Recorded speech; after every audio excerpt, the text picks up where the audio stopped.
You're listening to Over the Oxer podcast with Tracy Cole for all things to do with the mind for equestrians. So this week, I'm really thrilled to welcome a very good friend of mine, Carrie Turner, onto the pod. And she's a rider, she's a trainer, she's a small business owner, she's got an equestrian retail business, and she's an NLP master practitioner, amongst other things. So welcome, Carrie.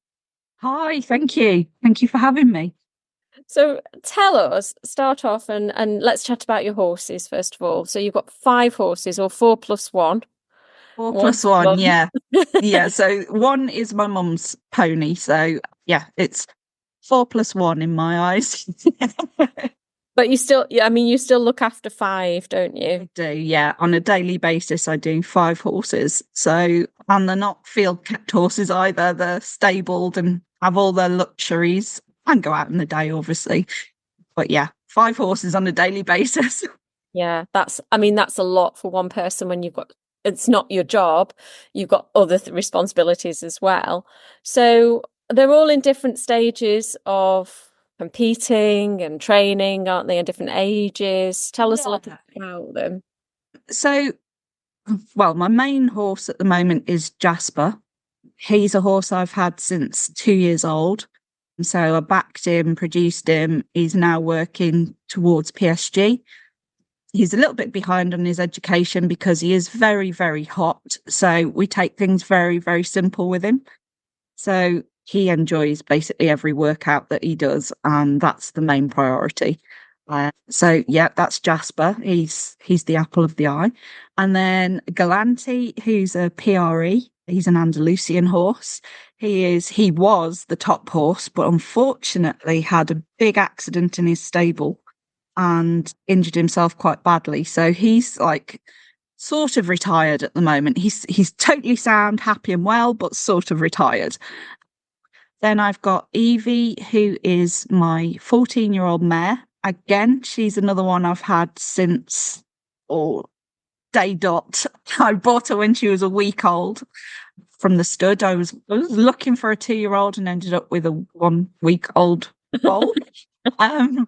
Obviously, I didn't bring her home. She was there for quite a while until I brought her home. But I think I brought her home as a yearling. And then obviously I backed her, produced her. She's not been the easiest mare. She has a lot of mare issues and has been quite hard on herself over the years. So we decided that actually early retirement for her would be the best thing. So she's another field ornament of mine. Then we've got Margot, who's my mum's pony, who I do work with a lot. She's a lovely gypsy cob. She was rescued as a foal. So she has quite a horrible story, and it's taken a lot of work with her to get her even to like people. I thought I was taking on something that was easier than she was. She has a lot of mental baggage. And then the latest one is Soldado. He is a 15-month-old pre, another Andalusian horse, and he's from Mill Park Stud, in Leicester, and Mandy Wheatcroft bred him, and he's absolutely beautiful. He came home 8 weeks ago. So we're still in that stage of getting to know each other, but he's been an absolute dream since he came home. So I'm really enjoying starting life with him. So yeah. Oh, fabulous. I knew you wouldn't have an empty stable for very long. No, I think I lasted 12 months with an empty stable, and then that was it. Yeah. Oh, lovely.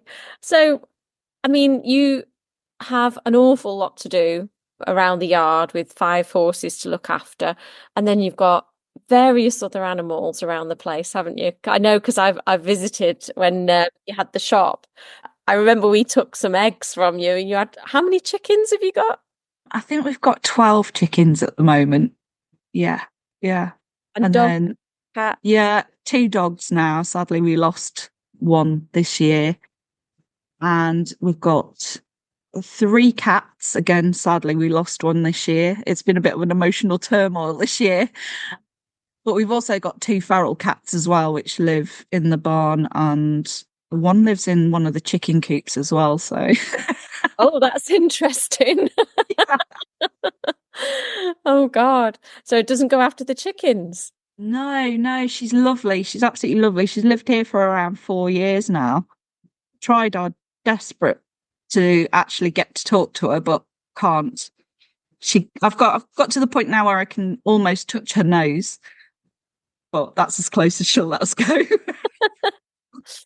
And what I'm kind of building up to is that there's a lot going on around your place.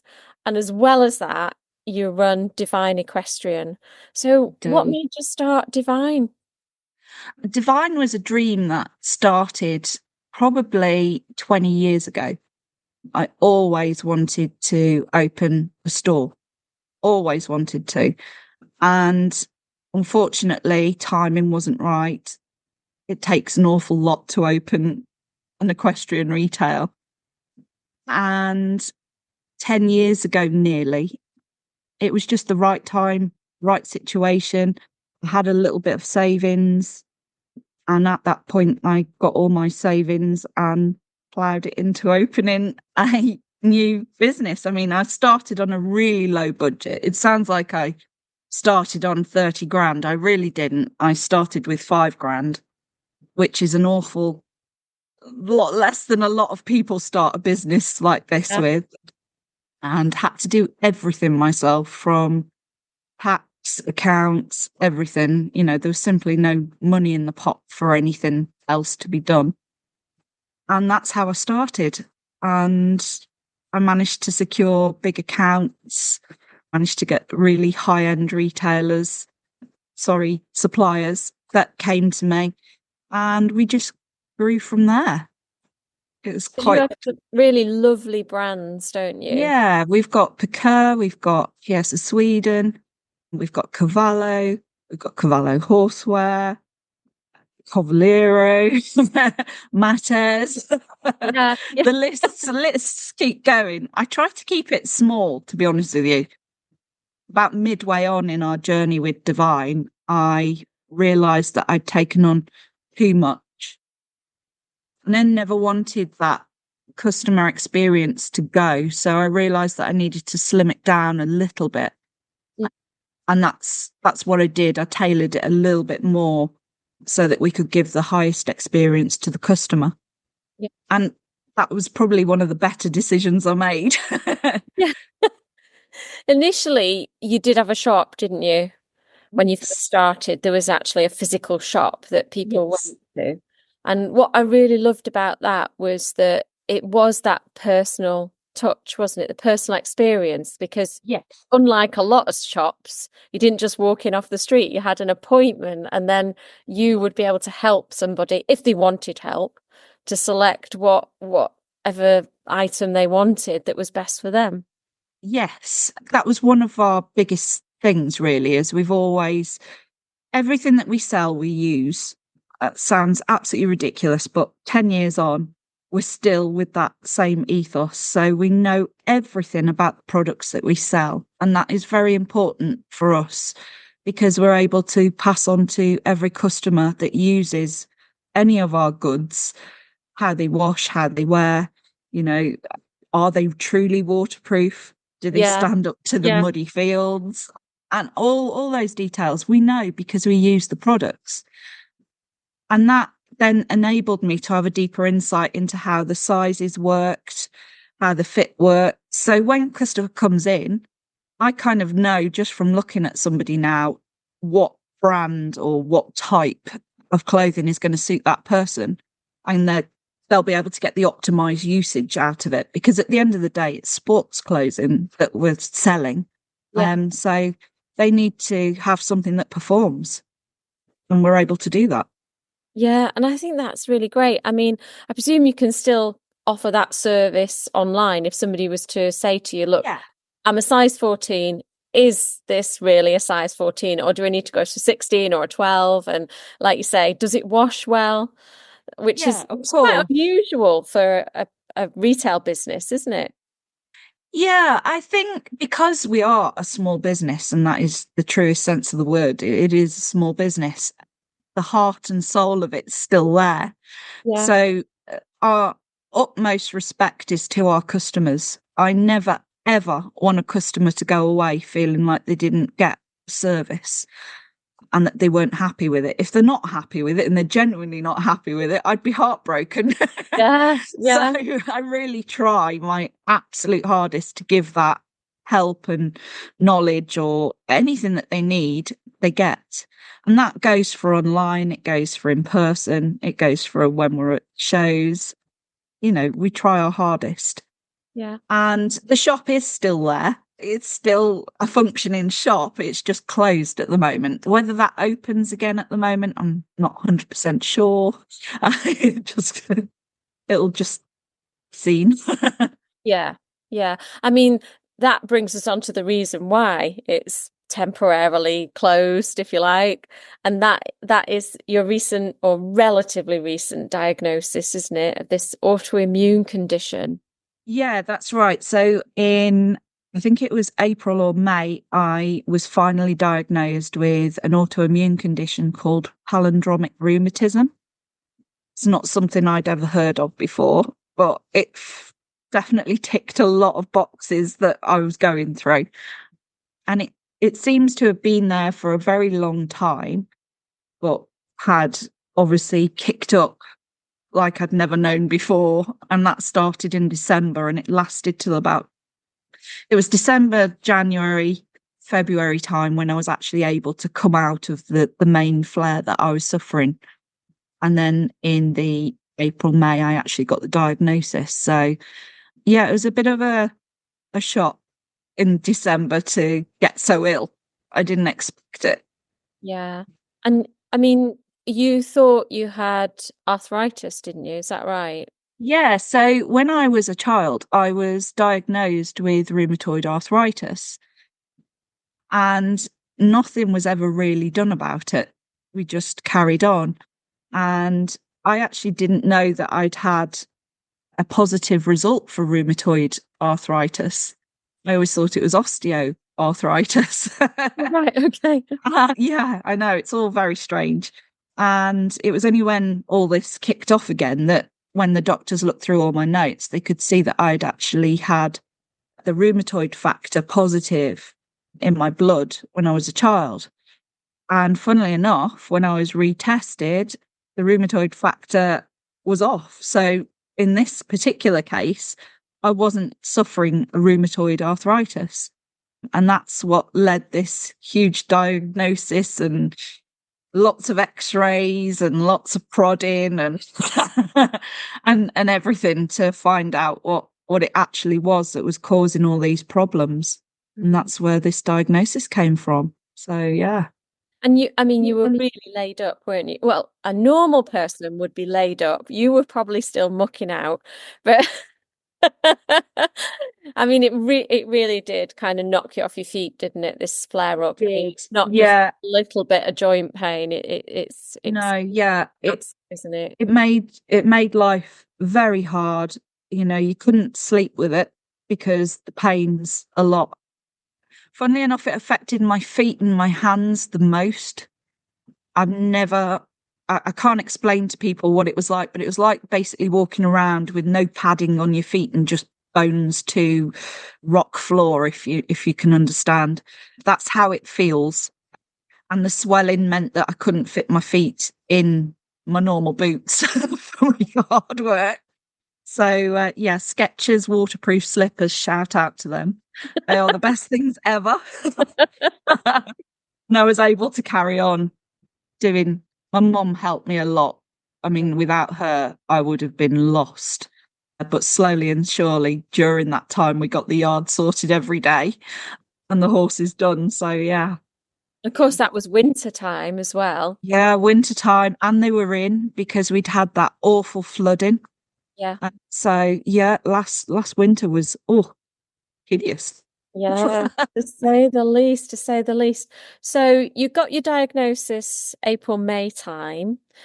What did they tell you, going forward? Were there things that you needed to avoid or things you needed to do?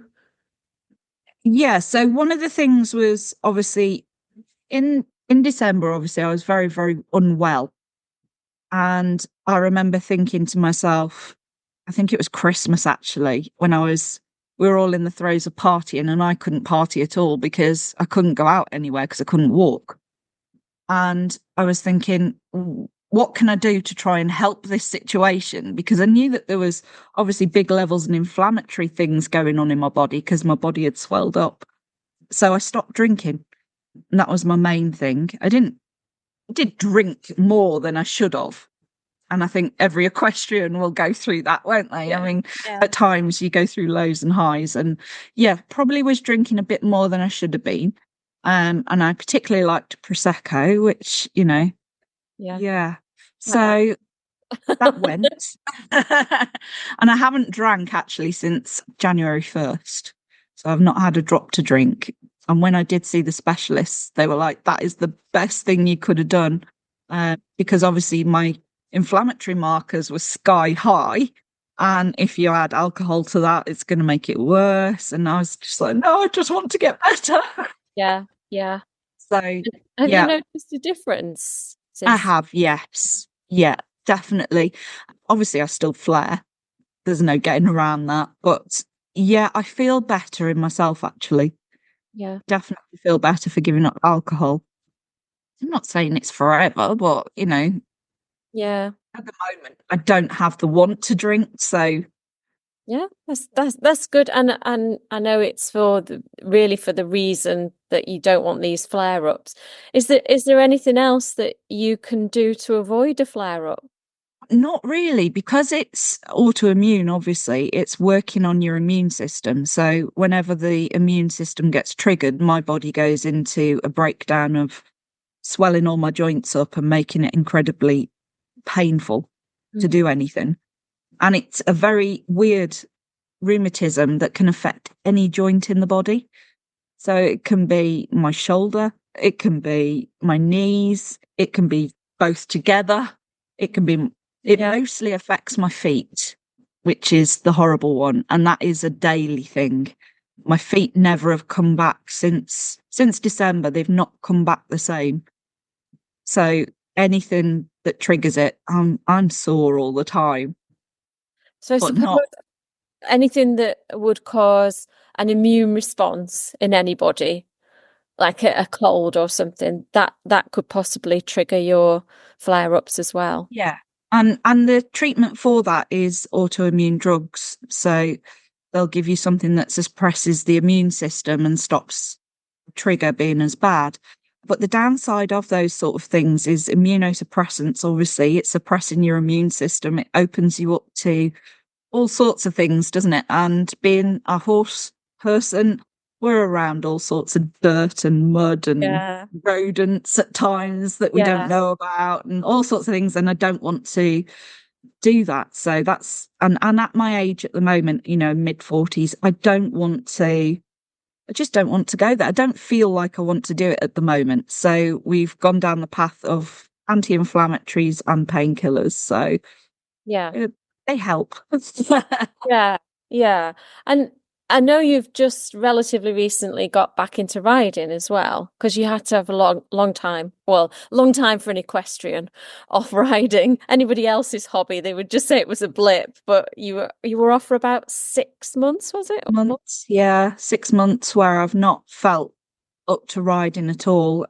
It's basically been get my jobs done, get the horses done, make sure they're well, happy, and riding was just not going to happen because obviously with this sort of condition, when you overdo things, it bites you as well. So it's like it's all a catch-22 situation.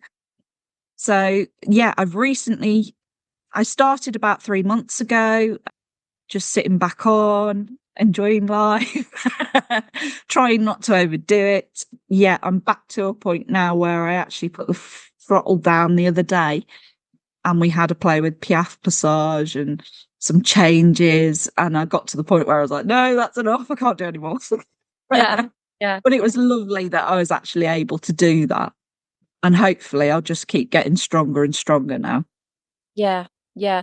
So how does it affect you physically with your riding? I mean, apart from being really protective of yourself, can you still like give aids in the same way or Yeah, it's not yeah, actually, obviously, if I'm in a flare, I can't ride yeah. because you're in pain. And I don't want to get on the horse and not give it 110%. So there's no point. But when I'm not in a flare, yeah, I'm totally normal. Oh, okay. Great. Yeah, you wouldn't know, Yeah. even when I'm in a flare, you wouldn't really know because I'm painkillered up most of the time anyway. So But you know, I mean, I said this to you before, most people wouldn't know anyway with you, even if you were in a flare or unless they were close to you, they wouldn't know because you're so good at carrying on and keeping going. And I, how do you manage that? How do you keep going? well, there's no other option, is there? What other option is there? Stop and do nothing. That's never been an option for me. So mindset wise, the option is not there. Mm, So that's how I do it. And it sounds probably a bit weird, but it isn't because I've always been taught by others around me. I've been lucky to have the world's strongest mum who literally she's been through all sorts of problems in her life. And she's always said to me, what other options are there? Do you want to sit in a bed and rot all day? Or do you want to get out and do what you need to do? And yeah. yeah, of course you do. You want to get out there, don't you? And you want to do what you need to do and Yeah. feel it makes you feel better anyway, just doing that. So yeah, there's no other option for me. Do you think you've had that mindset then from being a child because you had I don't know whether it was rheumatoid arthritis or whatever Yeah, it. so Yeah. that started as like a juvenile thing, which they always said, it's there. They gave me painkillers and cracked on and I always thought that obviously there was problems there and it just carried on. I mean, as a child, it did used to upset me a lot because it used to really center around my left knee and my left knee would swell up like there was no tomorrow. And I'd be up all night as like an 8-year-old child. And my mum would be, tearing her hair out basically because she'd be up with me, obviously. But yeah, it just carried on. There was no, my parents, like, probably a bit old school. My dad is especially. He's a baby boomer, so he's Yeah. probably very much, don't talk about it, just carry on. Whereas I'm like, no, I'll talk about it. Let's talk Yeah. about it. Yeah. Yeah. But yeah, carry on. There's no other option. Yeah, so So you've just done it. You've just almost developed that natural way of being quite stoic about it and thought, yeah, well, what's the other choice? What's the alternative?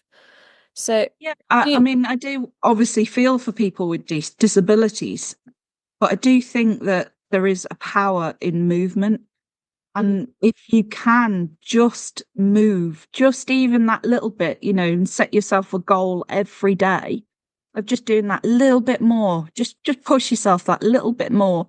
I think it does so much for your mindset on a daily basis that you can start to not think about your disability as much. yeah, yeah. And I suppose for you, because it has become almost something routine, you're used to this kind of thing, even though you've now got a diagnosis for it. But what advice would you give to somebody who has got a recent diagnosis of something physical and they're feeling the frustration of not being able to ride? They feel like they're being left behind, or the people are riding, they're not. What advice would you give them? Yeah, it is difficult, and I do understand totally the mindset of, oh no, this is never going to get better. I'm not going to get through this. I'm never going to ride again, and all those thoughts do go through your mind at the time. And I think really you do have to put things in perspective. That I hate to say the old adage, but things could always be a lot worse. And I think if you've got a condition such similar to mine, where, you know, I am not bedridden and I refuse to be bedridden. I think that you can push through a little bit and you need to just try your hardest not to focus on everything around you and just focus on the little things, like making a lifestyle change that tries to help with the inflammation or tries to help with the mindset. Anything like that on a daily basis will help you start to build blocks that you need to start moving forwards. And that's how you have to think, because things don't get better straight away. So it's not going to happen overnight, but you do have to just move those blocks every day, just a little bit, and just push as much as you can. Yeah. Yeah. And I suppose I should give you a bit of a shout out because you are an NLP master practitioner. If somebody was having those mindset issues, they can always contact you, can't they? Yeah, Because you definitely. understand completely what somebody is going through in terms of their mindset, but also depending on their condition, you understand the physicality, then Yeah, you might be the person that someone could speak to and work with. definitely. I mean, I know I sound extremely upbeat and, positive about what goes on, but yeah, there are down days. I'm a human being. You get down days and you get really nasty down days where you're like, oh, I can't carry on like this. I'm sick of all this, you do get it. And it's one of those things where now I just take the pressure off myself. If I get a down day, it's a down day. It's not going to be the best day ever, but it's not the end of the world. Tomorrow comes and it's probably an awful lot better. And even if it isn't, just move that block a little bit and just take the pressure off yourself and, try and make things a bit better for yourself. Go and have a shower, try and have a little walk if you can, and things like that, just to try and help that mindset to just switch a little bit over to the brighter side. Yeah. And that's how I deal with it. Yeah. What's on the horizon for you? Have you got any plans for your riding? I did have loads of plans before this happened. I mean, I was like, oh, I'm going to get my horse to GP and going to do this, going to do that. And to be honest with you, I took the pressure off myself completely. So at the moment, no plans at all, which is crazy. Have you ever had a time in your life when you've had no horsey plans? Yeah, I have when horses have been injured. And it's been the only horse I've got that I can ride, and he's been injured and off, and you don't know whether they're ever going to come back sound. And yeah, so yeah, I have, but I've never had it where it's been me who's made that decision. It's always been an outside factor, like horses trying to murder themselves as they do on a daily basis, don't they? So yeah, I've never had it where it's come from the other side, where it's actually been me who's gone, no, take the pressure off. And I suppose that's it as well. Because you are quite a driven person anyway, you're not going to just sit and walk and walk around, are you? You are going to, like you said, you were doing a bit of piaffe and that kind of thing the other day. So I suppose because of that, you've still got almost self-accountability. You are moving a little bit forwards and schooling and so on. So even if you haven't got the specific goals now that you want to do this competition or you want to enter this or you want to get to GP, I suppose you've got a new set of goals. Yes and no. I have actually had the moments where I literally get on and walk around in the arena these days. Yeah. And it's literally feeling it out because I'd had so long off. Like I think I said to you earlier, I still don't feel up to fitness with riding by a long way. So it's very much suck it and see. The horse is fit. The horse is ready and he stayed fit throughout, which is brilliant. But I'm not so fit when it comes to the riding front. I mean, yeah, okay, I do 20, 30,000 steps a day, but I'm not actually, I'm not actually riding fit at the moment, which is crazy. So I'm very much taking it easy with myself. Yeah. So, if I get on one day, even if I just ride for 20 minutes, if that's in walk the whole time, I don't care anymore. I'm out there, I'm doing it. So I've really taken the pressure off myself. Not that I don't want to compete, I do, but I think that will come as I hopefully get fitter. Yeah. Yeah. Yeah. So what have the specialists said about your condition? Is it going to be now just kind of like a plateau, or is it going to get any better, or do you know how it's going to go? Um, yes and no. There is a potential for palindromic to turn into rheumatoid. So that could expand that way, or it could just stay as it is. With an autoimmune condition, I think they can go through periods of dormancy, but I'm not sure because, to be honest with you, I don't spend that much time trying to find out. I just carry on as usual. Yeah. I just don't like to dwell on things. So as far as I'm aware to myself, it doesn't exist. Oh, wow. Yeah. Yeah. um, so it's not something that comes in my mind. I don't think about it. And it's not that I'm trying to suppress it as such. I know it's there. But again, I just don't dwell on it because, there's a label on something that I've been suffering for a long time. Mm, But, what difference does it make that I've now got a name for it? Not yeah. much. The only good thing is that the doctors have supplied me with better painkillers. Um, so now they've got a level of understanding as to my condition and they're able to support me a bit better. I do have a very lovely thing, which is the support of the actual rheumatoid clinic.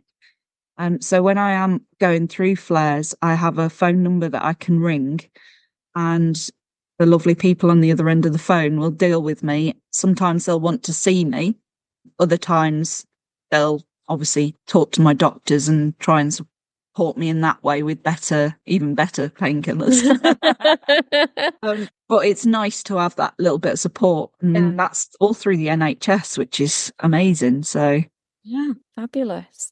My mum has rheumatoid arthritis. She's had that, oh, I couldn't tell you how many years, maybe 40 years or something like that. But they've got the balance of drugs just right for her. And you wouldn't know because she does Zumba, she goes out walking. You really wouldn't know that she had anything at all. So even if yours turns into rheumatoid, there's always something, isn't there?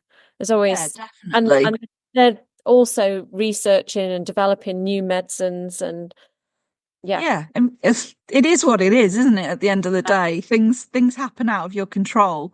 If I Yeah. was to sit here going, "Oh no, it might turn into rheumatoid," and because at the moment palindromic does not affect your joint, so it affects your joint when you're in the flare, but it doesn't damage the actual joint. So that is the better thing about palindromic. But yeah, if you did turn to rheumatoid, then obviously the damage happens and it's not very nice. But it is what it is. I'm not going to sit here worrying about it, quite frankly. No, no, no, absolutely not. No. So what else is on the horizon for you?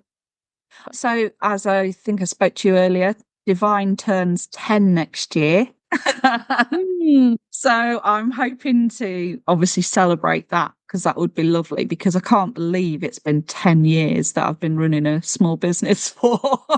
No, I couldn't. And, we said, and I thought, oh, it must be about 4 years, but 10 years in May. Wow. Yeah, which is quite a feat, isn't it, for a small business in Yeah, this yeah. climate? And, Um, there's a lot of similar businesses or selling similar things. Let's say they don't do it the same way as you, but you're not the only one, so you have to kind of stand out a little bit, don't you? So to have stood out yeah, for 10 years is yes. pretty phenomenal. Yeah, it's absolutely crazy, really. I always hoped I'd get to that margin of 10 years, but you never know, do you? It's No. been a long, hard struggle. I mean, we've gone through COVID, we've gone through Brexit, we've gone through Yeah. all sorts of challenges through that 10 years, which some businesses that started before us never had to go through any of that. Yeah. because they'd already built up their stock and presence, and they were able to weather the storms an awful lot easier than I did. But yeah, we did it. Yeah, fantastic. I think that's really wonderful. And you've been really kind, really generous. I'm going to put this into the description box for the listeners, but you've offered a 15% discount as well on the autumn winter collection out of the sale and stuff as well. So that's lovely. Yeah. Thank you so much for that one. You're welcome. Very welcome. So people can treat themselves and have a little bit of a discount. So where can we find you? Where are you on the internet, on Facebook and other socials? Yeah, so we're on Facebook, and that's very simple to find. It's just Divine Equestrian. You'll find us there. We have our website, which is www.divineequestrian.co.uk. We also are on Instagram, and that one is Divine Equest. So yeah, and we are on TikTok as well. Oh, so you're on TikTok. You can find us on there as well. We don't do that much on TikTok because I do not like being in front of the camera. So so that's another little challenge for myself. Brilliant. So I will put all of that down into the description box so people can contact you. They can have a little look around your website, join your page on Facebook and so on, and follow you on Insta. Thanks ever so much, Carrie. I know you're a very busy lady and you've taken precious time out of your day to come and chat with me. So thank you so much. You're more than welcome. Thank you for having me.